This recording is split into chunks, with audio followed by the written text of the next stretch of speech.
Fala, combatentes! Bem-vindos a mais um episódio do Hora do Fogo e hoje um convidado especial, diferente, que vocês já conhecem, nossos parceiros da Ilumac. Andrezão Feltrin tá aqui comigo, que honra. Andrezão, obrigado. Como é que tá? Tamo Beleza? junto. Sempre. Aquele papo sem filtro que a gente gosta. Hoje acho que a gente vai nessa linha aí. Que beleza, hein? Andrezão, é muito difícil não conhecer a Ilumac, mas pra quem ainda não conhece, quem que é o André, a Ilumac? Tá. Dá aquela contextualizada pra galera aí. Pode deixar. Então, a Ilumac é uma empresa que surgiu, começou em 1998, né? Ela tinha o propósito apenas de fabricar iluminação de emergência, que na realidade, em 98, a Ilumac começou sob o meu comando, né? Porque até então, eu era funcionário da Ilumac, certo?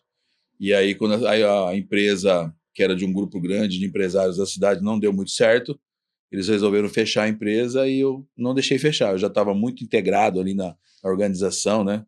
E eu falei, não, tá Não muito pode legal morrer. aqui. Não pode. E aí eu achei melhor, falei, não. Aí fizemos uns acordos lá, eu acabei ficando com a empresa e comecei ela do zero novamente, entendeu? E aí, o início foi eu e minha esposa, e depois veio mais o meu cunhado, e nós começamos em 3 pessoas ali, a Ilumac em 98. Foi bem difícil, né? Porque assim, eu era um técnico, a minha experiência como empreendedor era muito pouco, né? Mas eu tinha paixão pelo que eu fazia, né? E aí o que aconteceu? Eu tinha que fazer tudo, né? Então assim, eu assumi a empresa, levei ela para o fundo da minha casa, bem aquela coisa de garagem, bem nostálgico mesmo, para se falar. E aí a gente começou a trabalhar. Eu saía de manhã para tirar pedido, fazia a parte comercial, voltava à tarde para produzir, fabricar os produtos, e de final de semana era o meu tempo para desenvolver os produtos. Até que eu falo para os meus filhos que eu não vi eles crescerem, né?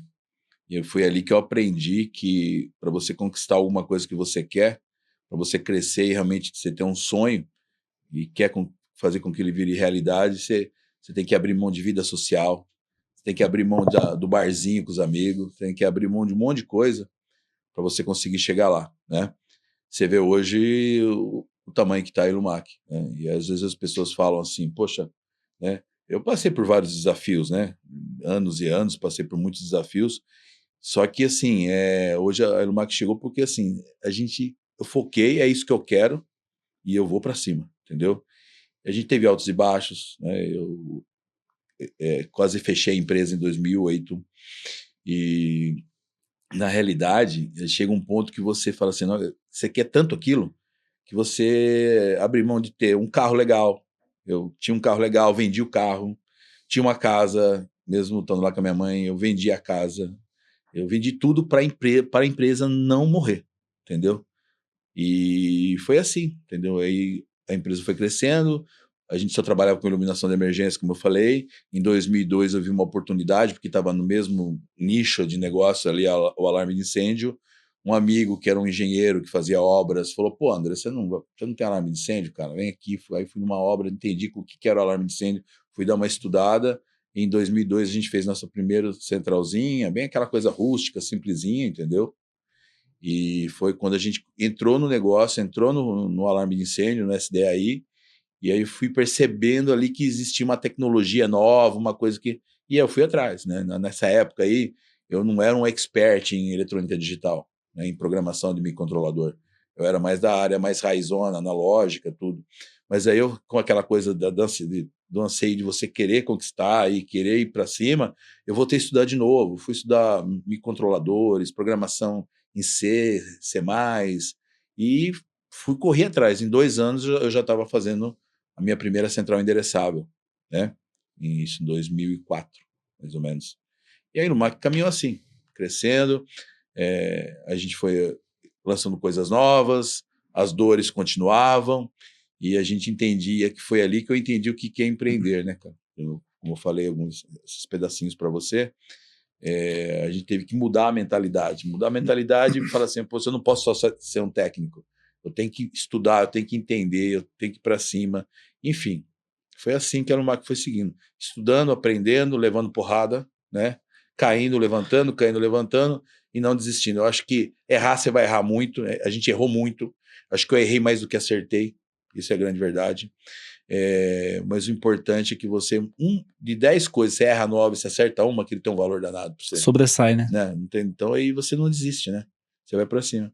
Eu acho que o fato de a gente estar onde a gente está hoje foi justamente essa garra e essa coisa de não desistir, sabe?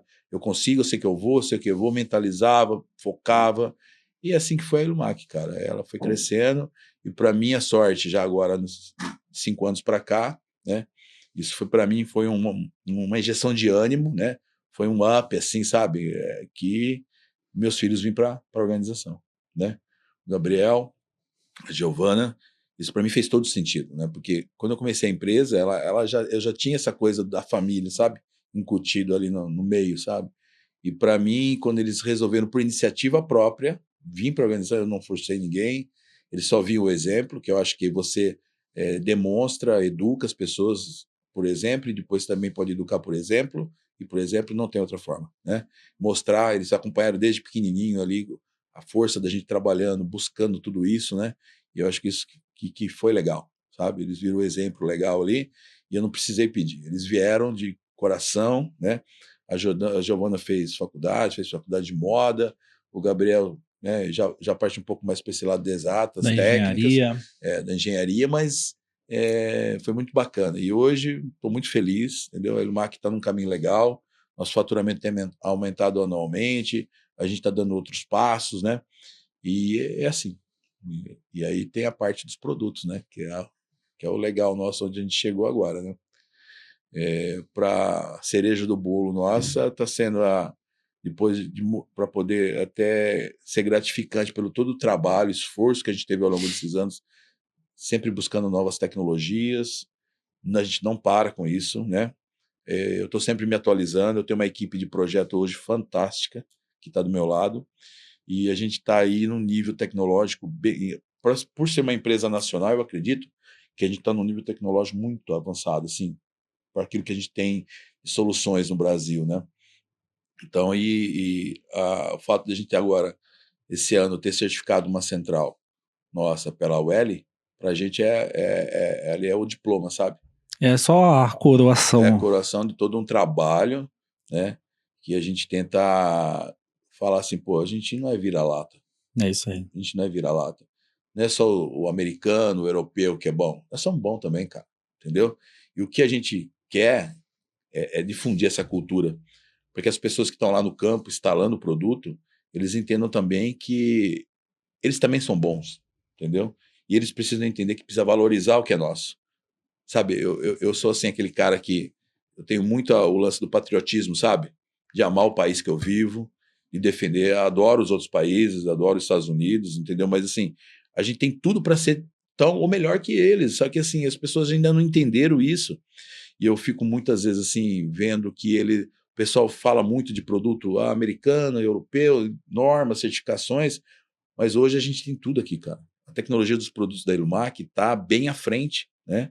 E mostrando isso, a gente viu que a gente conseguiu fazer um sistema agora, depois que a gente certificou um sistema de SDAI, por enquanto a gente só certificou a central, mas todo o sistema foi criado para ser certificado, né? Esse ano a gente já está iniciando a certificação dos acionadores, o ano que vem sirene, sinalizadores, e até o último que vai ser o detector de fumaça. E nosso objetivo é em 2027, mais ou menos, 2026 a 2027, está com todo o sistema certificado, né? E agora a parte do wireless, né? O wireless foi uma coisa que o mercado está pedindo, né? A norma nova da NBR 17240, ela vai já prever o uso de wireless em sistemas de detecção e alarme de incêndio, e o mercado tem procurado, então a Ilumac, como ela tem um carinho, né, assim, um respeito pelos clientes, né, então a gente fala, pô, todo mundo confia no Ilumac, então vamos dar essa solução para os nossos clientes também. A princípio eu fui um pouco redundante, assim, sabe, um pouco ressabiado, fiquei de fazer um sistema wireless. Como eu sou o cara mais conservador, um cara mais, assim, Raiz.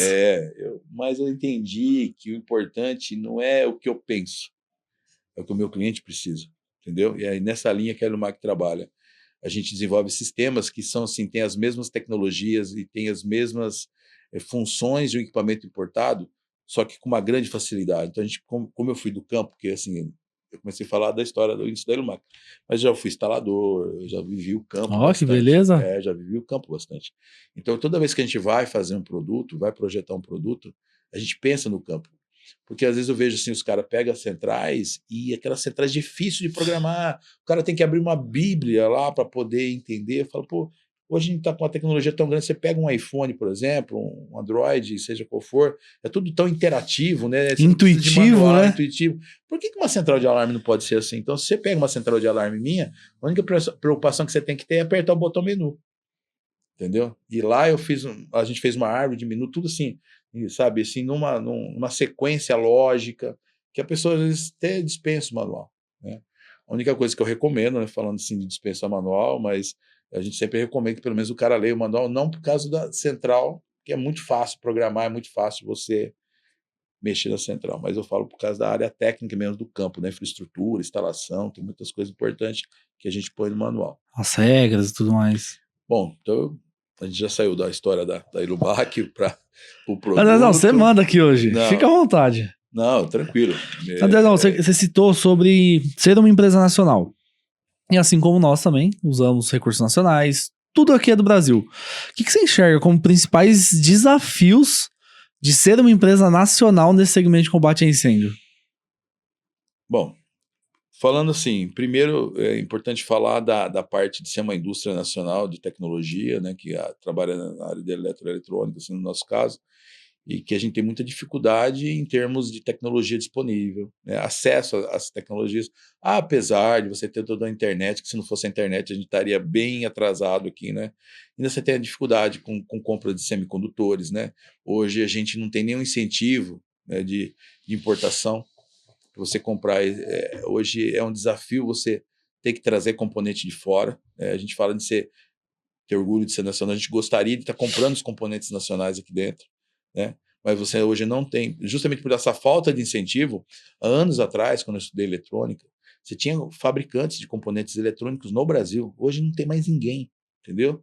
Então você depende lá de fora. Então esse acho que é o primeiro desafio.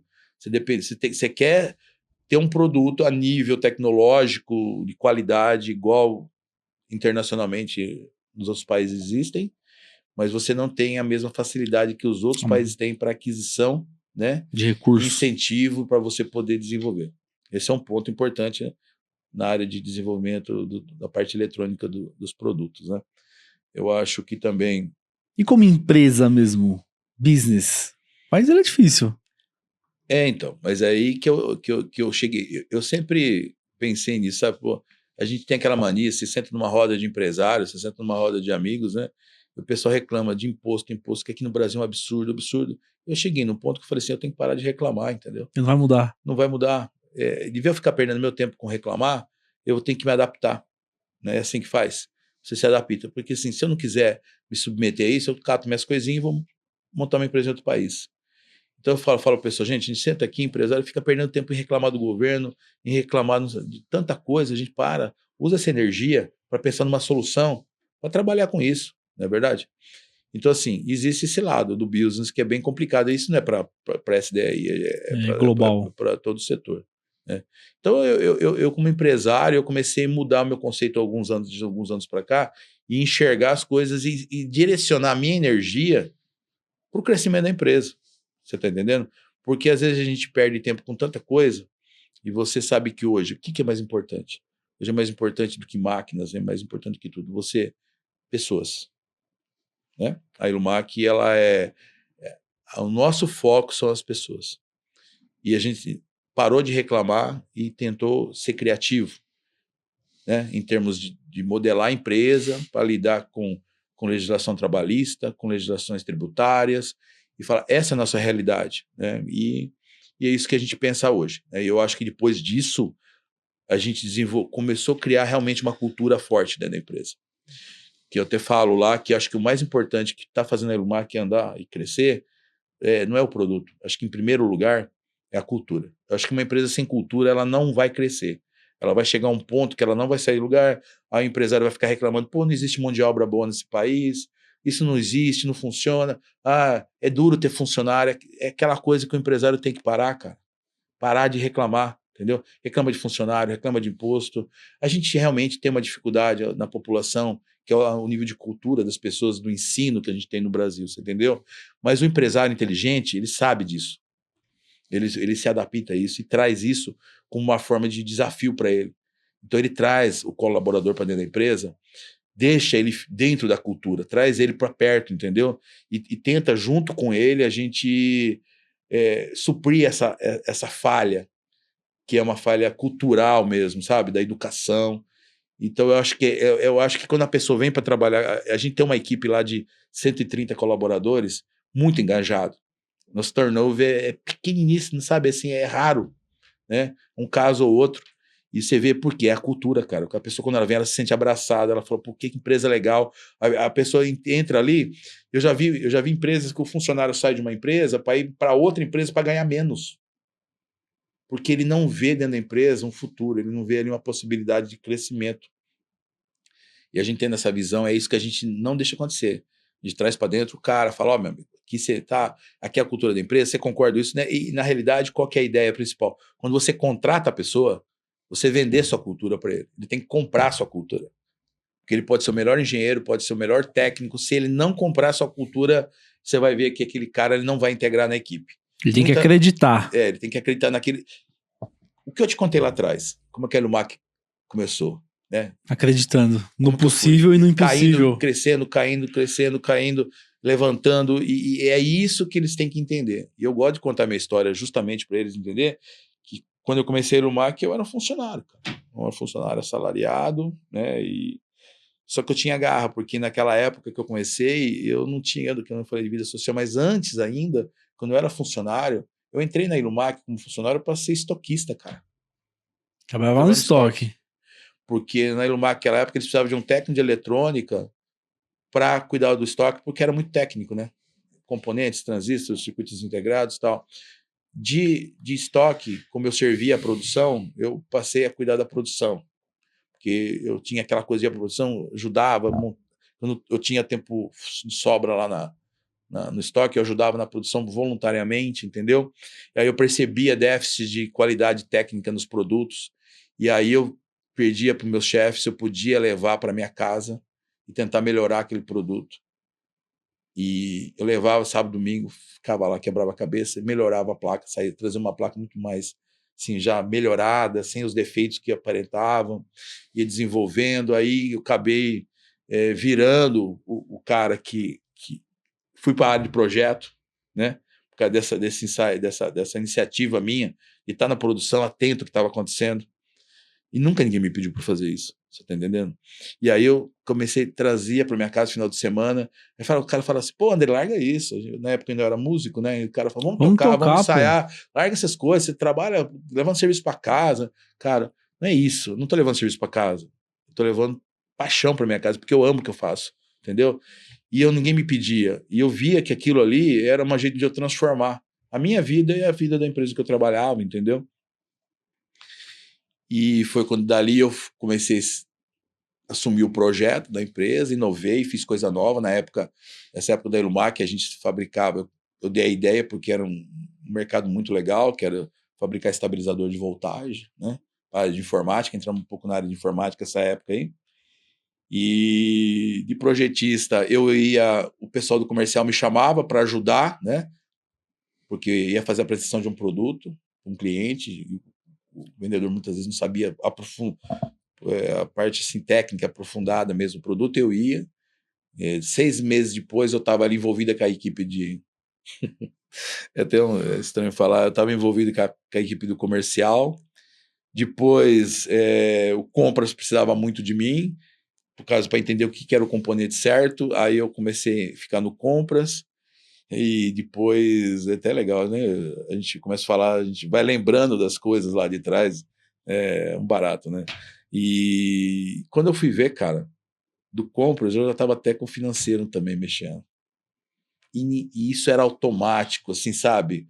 Uma coisa assim que ia acontecendo naturalmente, por causa que é aquela coisa da paixão que você quer, cara. Eu não ficava fazendo a conta, porque eu sou funcionário, 5h30 eu tenho que sair, eu tenho que bater ponto, sabe? Eu ia, e não tinha esse papo de, sabe, assim, não sei se isso é certo ou errado, Não tinha essa coisa de ficar preocupando, eu fiz 5 minutos de hora extra, fiz 15 minutos de hora extra. Não, porque assim, o meu chefe via aquilo, cara, e o dia que eu falava assim, eu falava pro seu Max, né, que era o meu chefe, falava assim pra ele, assim, o seu Abdala, que era o cunhado dele na época, que foi um mentor para mim, né, seu Abdala, foi uma pessoa muito importante na minha vida nessa época, que era um molecão, né, tinha 27 anos eu tinha, na realidade, nessa época. E eu falava, eu preciso tirar uma folga de 3 dias. Ele falou, vai, André. Entendeu? Tipo assim, porque é uma troca. Você não precisa pedir. Me ajuda que eu te ajudo. Troca, cara. Entendeu? Enfim, vamos voltar aqui, senão a gente... E aí foi quando, assim, por isso que o Ilumac ficou na minha mão, entendeu? Quando fechou, quando o sistema lá, o pessoal, que era uma empresa grande que tinha em Bauru, que era de um grupo lá, que a Ilumac pertencia, resolveu fechar, eu já tinha a empresa na mão, eu já era um empresário. Eu já era o CEO, vamos dizer assim, como se diz hoje, né, da empresa. E para mim, então, foi só catar e falar, bom, agora eu tenho que começar de novo, né? Porque agora eu tenho que... Lá eu tinha equipes, aqui eu não tenho equipes. Eu vou ter que formar equipe, eu vou ter que começar do zero. E foi assim. Com toda essa experiência, entendeu, cara? Saindo lá do zero, passando de baixo, teve épocas de eu ter que vender carro, vender tudo, como eu já repeti, né? De andar de moto, Tanzinha 150, para não deixar a empresa quebrar, cara. Prestava carro do pai e da mãe para fazer a entrega. Então é isso que eu tô te falando, que eu nunca falei isso para ninguém, entendeu? E eu tô te contando aqui porque eu não medi esforços, cara. Se precisasse vender tudo, andar a pé, pegar ônibus, busão, eu ia, porque eu sabia que aquilo ali foi feito para mim, cara. Eu enxergava que aquilo ali era para mim. E eu não tinha nem noção se ia dar certo ou se não ia, mas eu tinha certeza que aquilo era para mim. E hoje você vê como que a gente tá, graças a Deus, né? E a gente não para, entendeu? A Ilumac não para. E eu acho que nunca tá bom. E eu não fico com aquela coisa. Eu tô te contando isso aqui, mas eu não fico com aquela... Às vezes até é legal contar, porque eu começo a relembrar, porque às vezes, né, a gente nem para, não tem tempo para ficar pensando no passado. Não tem. E eu não tenho aquela coisa comigo de nostalgia, sabe? Ficar, porque eu fiz isso, porque eu sou fodão, que eu fiz... Não, isso aí para mim não serve para nada. Serviu o aprendizado, os erros foi o mais importante, né? Porque com os erros você aprende, né? Então eu não chamo de erro, eu chamo de aprendizado, porque a minha paixão ainda continua pelo futuro. Sim. Eu tenho muita paixão, porque eu sei que ainda essa empresa ela vai ser uma empresa muito grande, né? E eu estou preparando ela para os meus filhos, para que eles possam continuar. Até tem um vídeo meu que popularizou, eu falo, eu cheguei aqui, eu quero que vocês cheguem ali, e o filho de vocês cheguem muito mais lá, entendeu? Então é isso. A minha cabeça agora é tecnologia de ponta nessa empresa, a gente não faz porcaria. Aqui não tem meia, dá um jeitinho, não tem jeitinho, que no teu Eliel não fala. Tem esqueminha, não esquece. Tem esqueminha. Aqui é coisa importante, porque eu sou brasileiro, tenho orgulho disso, e a gente sabe que a gente é capaz de fazer o melhor, entendeu? Então é bem isso aí. Anderson, você acredita que essa mudança de cultura e a gente tentando mudar o mercado, a gente consegue também evoluir a qualidade das normas nacionais? Sim, esse é um trabalho que não para, né? O fórum da ABNT, que é o fórum amplo para discussão de normas, para te dar uma noção, não sei se você sabe, a 17240 foi toda revisada, todinha revisada, ela está terminando, eu acredito que até dezembro, depois de 4, 5 anos de reuniões e conversas, em dezembro agora vai para consulta pública, né? A 17240 vai incorporar o tão polêmico wireless. Né? Mas não é só isso. Ela foi assim feita de uma forma assim muito técnica, detalhada.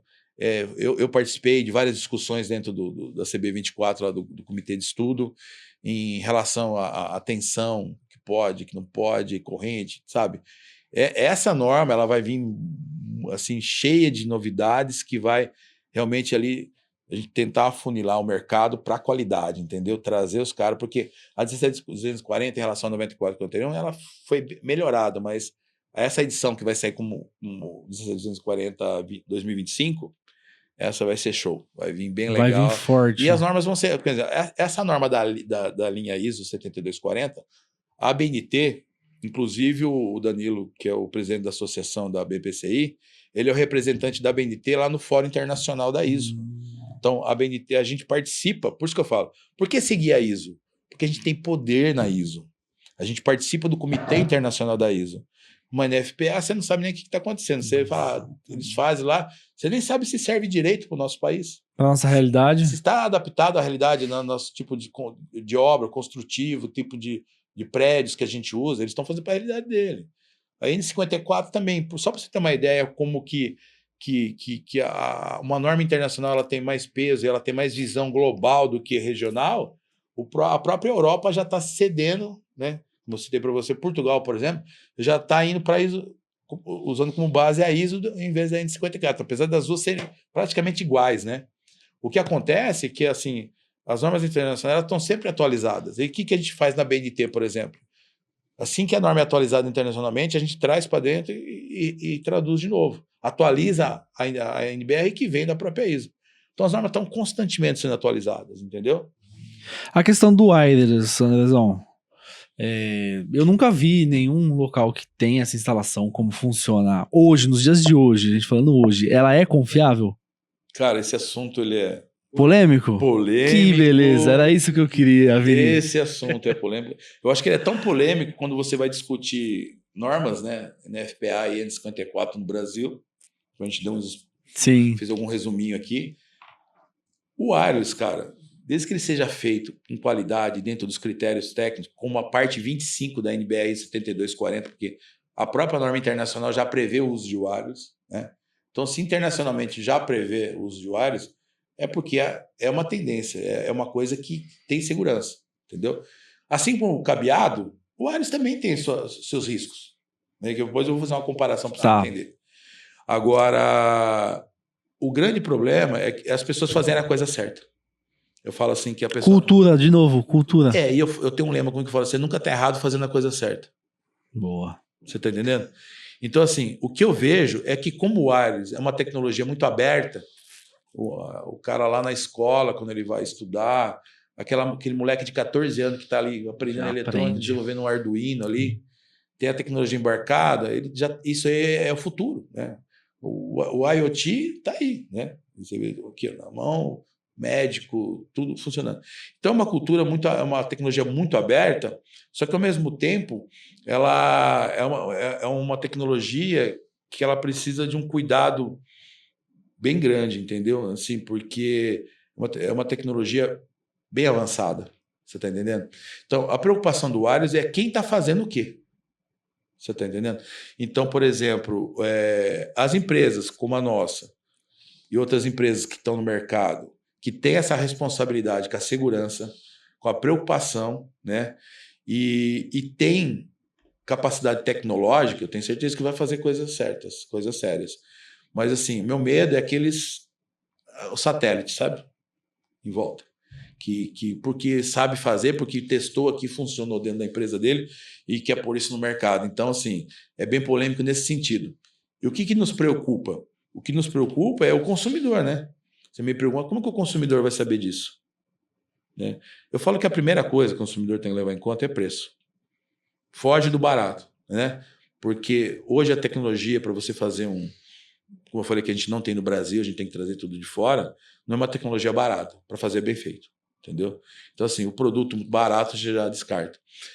E agora, em termos de SDAI, funcionamento, que eu falei, se você fizer uma rede mesh, uma rede com redundância, ser sincero com o teu cliente no seu sistema, falar, pô, eu tenho um rádio aqui que ele tem alcance de 100 metros, mas para o meu cliente, para o meu sistema, eu vou especificar como 30 metros.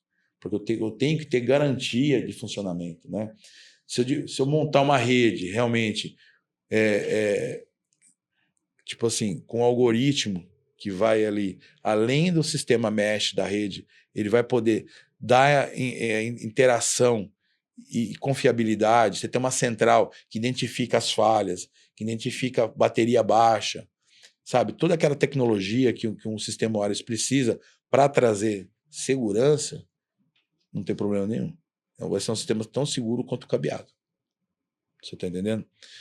O cabeado, a gente fala assim, mas, pô, qual que são as dores do wireless? Qual que são as dores do cabeado? Por exemplo, eu estava analisando um estudo americano, que a gente sabe disso, né? Mas eu estava indo a fundo nessa pesquisa, que ondas de calor muito intensas atrapalham os espectros de rádio. Então tem tudo a ver. Né? Boa eu tô falando informação. assim, eu tô falando que hoje eu tô sem filtro, por isso mesmo, porque não é porque eu tô vendendo wireless que eu não vou falar a verdade. Entendeu? Para mim, o mais importante é meu cliente, A segurança. é meu cliente, é minha marca e é aquilo que eu entrego para eles, entendeu? Eu nunca vou deixar de falar a verdade. Você está entendendo? Então, assim, existe realmente um estudo, eu tenho esse estudo de um engenheiro, de um grupo de engenheiros de uma faculdade americana, que realmente fez um estudo na prática e viu que o sinal de wireless, o sinal de onda de rádio, não é só, né, até existe lá alguns exemplos, né? O próprio corpo de bombeiro, quando vai entrar numa área que vai apagar um fogo, por exemplo, né? Os HTs que eles se comunicam começam a falhar, né? Devido a essa propagação do calor. Então, existe essa dor. Então, onde que se resolve essa dor? O projetista. Agora, como que o projetista vai resolver se eu, fabricante, que pesquisei o produto, que estou desenvolvendo o produto, estou demorando 2 anos para lançar meu wireless, esse meu wireless está sendo lançado, ainda vai ser muito aperfeiçoado ao longo do tempo ainda, né? Por isso que eu tô ainda aguardando, a gente está aguardando a homologação Anatel, a gente lançou na feira, mas vai vender depois que tiver tudo arrumadinho, né? Então, assim, eu tenho que falar isso para o meu Viu, projetista. Eliel? Não, né, Eliel? Então, eu tenho que falar isso para o projetista, porque isso tem que ser levado em conta, a mesma coisa do cabo. Por que a norma exige que o cabo seja tubulado, mesmo dentro de um forro? Por que existe um cabo que ele tem que ter ali uma resistência ao calor de tantos volts? Porque o cabo também tem risco, né? No incêndio. Então, assim, não é falar que ó, o wireless é uma coisa muito nova, deixa as pessoas meio apreensivas. Mas eu vou falar pro pessoal, gente, o futuro está aí. Não adianta fugir da realidade, né? Hoje ninguém mais manda carta, né? Hoje você resolve sua vida num pedacinho de vidro na sua mão. Não fica querendo dificultar, porque não quero, porque não... É a tendência. Então, por isso que a Ilumac está embarcada nisso. Mas a gente tem que ser sincero. Então, assim, mesma coisa que o cabo tem seus riscos, o sinal de rádio também tem. Cabe ao projetista entender isso e saber aplicar no lugar certo, da forma certa. Simples assim. E até o ponto da certificação, qualidade e tudo mais, é um além que as empresas têm. É porque eu ouço muita gente, tanto projetista quanto instalador, falar que existem muitas empresas ruins que fabricam equipamentos de combate a incêndio ou de prevenção Sim. no país. Tá. Mas como que eles buscam empresas sérias? Que dica você dá para projetistas, instaladores, ou até mesmo os donos de obra, como buscar empresas sérias, empresas com credibilidade, empresas que estejam realmente fazendo o que deve ser feito? A princípio eu já ia falar de bate-pronto, você tem que procurar uma empresa certificada, mas a empresa certificada, a certificação não é uma realidade aqui. Exato. A gente está Esse bebezinho, é o ponto. a gente está começando nisso, entendeu? A gente está começando, ainda tem que certificar todos os itens para depois ter o sistema todo certificado, né? Eu sei que na Europa isso demorou acho que 5, 10 anos para o pessoal conseguir certificar todo o sistema. Eu acho que o primeiro passo, assim, é pegar as referências da empresa. Quem que é essa empresa? O que ela faz? Qual é o tamanho dela? O que ela produz? Qual que é o nome dela no mercado? Quais são os cases dela? Você está entendendo? Porque ela tem tecnologia própria, porque é o seguinte, eu acho que isso é um ponto importante. O cliente, o projetista, o usuário, ela tem tecnologia própria? Porque, assim, empresas que não têm tecnologia própria, ela fica à mercê de um terceiro. Por exemplo, a Ilumac fabricou a primeira central endereçável em 2004. Eu até comprei uma central de 2004. Foi a segunda central fabricada por nós. O cliente me chamou, a central funcionando perfeitamente. Eu dei tudo novo pro cara para ficar com a antiga, só para falar, tá aqui, ó, minha segunda central. A minha primeira central foi fabricada em 2004, eu tenho peças de placa para ela até hoje. Se chegar uma central minha que você comprou em 2006, ela pode até estar desatualizada, não ter mais compatibilidade, mas eu tenho como reparar ela para você. Então, assim, você tem que ver se a empresa tem tecnologia, se ela tem essa garantia, que você não vai pôr um sistema e daqui 10 anos, né? Eu substituo muitos sistemas no mercado, importados de primeira linha, produtos certificados, o sistema todo, porque está obsoleto, por obsolência. O cara é obrigado a trocar o sistema porque aquela central daquele fabricante lá da Europa, aquela placa já não existe mais, aí ele é obrigado a comprar uma central caríssima, porque... Então, eu acho que esse é o ponto, entendeu? Você vê se essa empresa que você está comprando é uma empresa nacional que tem tecnologia própria, porque tem muitas empresas nacionais hoje que trabalham tipo OEM, que eles dependem de lá de fora. Eles não têm tecnologia própria, né? Às vezes nem entendem muito do produto, né? Então, seria o segundo ponto. E o terceiro, né, gente? Desconfia do preço, né? Desconfia do preço. Eu acho que você fez uma pesquisa lá. o A, B, C, D, tudo ali meio alinhado, um pouquinho mais caro. Aí entra o cara lá, metade do preço, muito mais barato. Não tem mágica, cara. Entendeu? Não tem mágica. Acabei de falar para você, a gente tem que importar tudo. As taxas são altíssimas, entendeu? Então, eu acho que seria esse crivo aí que a pessoa teria que fazer, essa análise, para não cair em porcaria. Não simplesmente olhar para a empresa e falar, ela é certificada, tá? Ela é certificada por quem? De quanto em quanto tempo a auditoria? Como é feito o teste de laboratório? Esse laboratório é acreditado? Existe uma série de coisas para que essa certificação ela seja realmente acreditada por um organismo acreditado. Principalmente no nosso segmento de hidráulica, a gente tem algumas empresas certificadas por organismos não acreditados pelo Inmetro, por laboratórios não acreditados pelo IPC. E aí cai o erro do projetista e do dono da obra, tipo, mas ele é certificado. Tá. Isso, esse é um negócio absurdo, porque é essa a preocupação que a gente tem. Sim. Porque o cara que está lá na ponta, ele não está vivendo o dia a dia nosso. A gente está inserido no negócio. A gente está inserido no negócio, o que está acontecendo, o que é importante, o que não é. Mas o usuário, ele tem outro negócio dele, ele está em outro mundo, ele só quer falar, pô, eu preciso de uma porta corta-fogo agora, eu preciso de uma qualquer melhor, tem que ser certificado. Tá, então, tá o selinho, ele tá certificado. Beleza, pode comprar. Tem preço bom também. Então, é segmento que eu quero. Tá certificado, tem preço bom. Ele não vai avaliar, pode pegar esse certificado e ver que é o CP, que é. Pô, como que o cara vai fazer isso? É impossível, praticamente. Se o cara está na correria ali, é lógico, o projetista ele já tem uma expertise diferente. Ele já deveria levar isso em conta, né? Mas o usuário não, né? Então, por isso que eu te falei das dores, que quando a gente lá dentro da BINE percebeu que isso ia acontecer. Isso ia acontecer. Né? Então, o que a gente fez? A gente sabe que a hora que essa cultura, essa coisa for realmente tendo mais valorização do próprio consumidor, do instalador, do projetista, que eles falaram, não, agora a gente quer assim, os caras vão ficar desesperados. Né? Produtos importados, por exemplo, que não tem a certificação nem lá fora nem aqui, eles vão correr atrás de alguma solução. Né? E aí é o perigo de acontecer isso. Então, por isso que a gente quis montar dentro da BINE uma associação para justamente garantir isso. Né? Então, se o cara vai comprar, por exemplo, uma central de alarme, vê lá, pô, tem a certificação tal, fez os ensaios, tem o selo da associação. A associação está verificando isso. Bacana.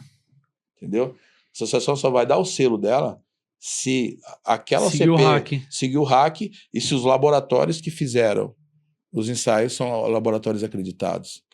Não é um ensaio de uma faculdade, um ensaio de uma empresa aí, garantindo que são... É um processo de certificação confiável, sem compliance. Parte, né? Porque nem pensar em falar em certificação de primeira parte, né? Onde o próprio fornecedor se certifica. Eu já vi, tá? Eu já vi sim. Então, não, isso existe. Existe. E mais se tratando ainda de certificação voluntária, né? Isso é um perigo aí, né? É um fio de alta tensão desencapado. Mercado, entendeu? Então, assim, por isso a necessidade que a gente chegou à conclusão dentro da BINE que tinha que criar uma associação. Porque o que a gente vai trazer de segurança para o usuário? É certificado e tem o selo da BPCI. Aí sim, porque a BPCI está verificando isso. Então, aí é uma forma de você... fechar o ciclo. Entendeu? E até mesmo os certificados que vai aparecer lá, 5 anos de validade. Existem os certificados das auditorias de manutenção anual também. Sim, mas aí é uma coisa que assim, cabe à OCP, né? Por exemplo, a nossa certificação, por exemplo, ela vai passar por auditorias anuais. Exato. Então, a minha certificação ela é válida por 3 anos. Daqui 3 anos, por exemplo, quando vencer a certificação, o que a OCP vai fazer? Você vai verificar, houve mudanças no produto? Ela vai, como ela fez na primeira, ela vai coletar ela faz uma recertificação. Ela vai coletar o produto, né? Ela vai fazer uma recertificação, ela vai coletar, vai lacrar o produto, vai levar, ela vai pegar os ensaios, todas aquelas fotos, documentação que ela tem do primeiro produto, ela vai comparar, é o mesmo produto, então não precisa ensaiar de novo. Isso aí. Aí ela recertifica. Mudaram o microcontrolador, mudaram a placa, essa placa não está igual, tem que ensaiar de novo. Então, essa é a responsabilidade da OCP. Entendeu? E existe uma variação aí das OCPs, né? Algumas estão dando certificado com 3 anos, algumas com 5. Né? Mas o importante é que existe uma régua mínima que precisa ter auditoria anual. Anual. Você está entendendo? No processo de fabricação. Porque no processo fabril. Então, ou seja, Porque a primeira certificação, eles vão lá na tua fábrica, verifica o teu controle de rastreamento, de qualidade, de homologação de produto, vê toda a cadeia produtiva que aquele produto... É isso que as pessoas, às vezes, não entendem. Isso foi bem importante você perguntar para a gente explicar isso. Não é só pegar, central, olhar e emitir um papel. Não. Não é só pegar todos os ensaios que o cara fez lá e falar, ó, tá tudo certinho, passou em tudo... Não, eles vão lá na tua empresa, faz toda uma auditoria no seu sistema inteiro fabril, onde aquela central começa, onde entra o componente, se o fornecedor daqueles componentes é homologado na empresa, a rastreabilidade daqueles componentes, até o processo final da embalagem, entendeu? Dos testes. É tudo acompanhado pela OCP, entendeu? Então, assim, é o que eu estou falando para você. Assim, falando com toda a certeza do mundo, esse processo que nós criamos junto com a Bini, né, criando a associação agora, essas OCPs que estão envolvidas nesse grupo, é uma coisa assim que é para dar tranquilidade e confiança para o consumidor, para o usuário, para o projetista, porque é sério, é um processo bem sério que está sendo feito, né? E eu, como eu falei para você no começo, eu prezo muito pelo nome da minha empresa. Eu acho que mais importante do que o meu próprio produto é a minha empresa, o nome da minha empresa, porque eu quero que ela passe confiança para o meu cliente. Eu quero que o cara venha para a Ilumac, ele sabe que aquilo que eu ofereço solução para ele é uma coisa que ele pode confiar. Então, eu nunca iria entrar num negócio desse se eu não tivesse segurança, né? Que minha marca está inserida num grupo, numa forma de credibilidade para dar uma certificação de conformidade para o produto que não fosse séria, entendeu? Então é isso aí que eu tenho para... E acredito que vocês estão no caminho certo. A gente vê claramente o crescimento exponencial de vocês como empresa, até mesmo do pessoal, do seu time, a galera crescendo. E é um time maravilhoso. E a gente, como amante da indústria nacional, assim como vocês, é um orgulho ter vocês aqui em território nacional fazendo tudo isso, essa história toda. Para mim que comecei sozinho lá com a esposa, quando eu te contei, esse time que eu tenho hoje, eu tenho um orgulho deles, cara. É uma moçada top, tá envolvida, cultura forte, estão inseridos ali comigo, pau pra toda obra, sabe? Aqueles caras que vibram comigo, às vezes vibram mais comigo, sabe? É um negócio assim, ó, de arrepiar, falar a verdade pra você. E ó, tudo aqui dentro do Brasil, viu? Então, e vai continuar. Com certeza. Andrezão, momentos finais. Deixa um recado pra galera. Galera tem você aí como uma referência aí, então deixa um recado. Olha, o que eu queria falar é o seguinte, eu lutei muito para chegar até aqui, né? E não tô querendo levar vantagem nisso também, ainda tenho muito combustível para queimar ainda aí. Mas o que eu queria deixar de mensagem mais importante, além de falar do meu time, que se não tivesse o time que eu tenho, não estaria onde eu tô hoje, isso aí é certeza. Agradeço muito a Deus pelas pessoas que estão comigo, isso aí é importante. Mas eu quero falar pro mercado, gente, valoriza o produto nacional, cara, valoriza. A gente tá fazendo um trabalho sério, guerreiro, sabe? O negócio não é fácil. A gente tá lutando contra as bigs, né? Você vê o tamanho das empresas que estão no nosso segmento. É uma luta mesmo de Davi contra Golias, sabe? E a gente vai vencer. Essa também. Assim como Davi venceu Golias, a gente vai vencer e provar para o mercado que nós temos bala na agulha, entendeu? Que nós somos fodidos também, desculpa o termo. Não, mas sem filtro. Então, que a gente é bom no que a gente faz, entendeu? É que o mercado ele ficou bagunçado muito tempo, perdeu credibilidade, muita gente fazendo porcaria, né? E tem fabricantes, desculpa eu falar, que ainda continua fazendo porcaria, mas assim, o recado final é esse, cara. O mercado vai mudar. E a gente vai ser muito grande aqui ainda. E você que aí tá fazendo porcaria, por favor, se retire que você tá fazendo mal pra todo mundo. Então. É por isso que a gente se preocupa com a certificação, pra não chegar qualquer Zé Ruela e metendo certificação goela abaixo aí no pessoal. Entendeu? É isso aí.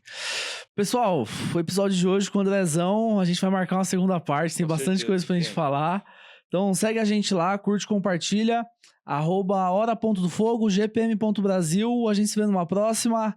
Um abraço. Até mais.